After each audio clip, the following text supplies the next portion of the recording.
Mga kaunggoy, welcome sa San Sebastian. Dito tayo pumunta para mag-relax. Pero bago yan, kailangan muna nating magpanggap na mayaman.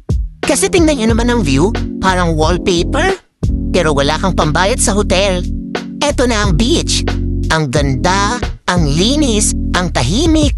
Samantalang sa Pilipinas, pag ganito karaming tao sa beach, may batang umiiyak, may videoke, at may nag-iihaw sa tabi. Pasyal-pasyal tayo sa city. Ang mga building dito, para may sariling personality. Tapos ang kalsada, sobrang linis. Napapaisip tuloy ako kung pwede bang dumura dito, pero baka maban ako sa Spain. Dito naman tayo sa may tubig. Napakaganda ng tanawin. Perfect place para magmuni-muni tungkol sa buhay o mag-isip kung bakit ang mahal ng kape. At ito na, simbahan. Napakalaki at napakaganda. Ako naman, pumasok lang para magdasal na sana. May matirang pera pagkatapos ng bakasyon. Habang naglalakad ka dito, parang nasa pelikula ka. Mga lumang building, magandang architecture, at ang daming turista. Kasama na ako sa problema.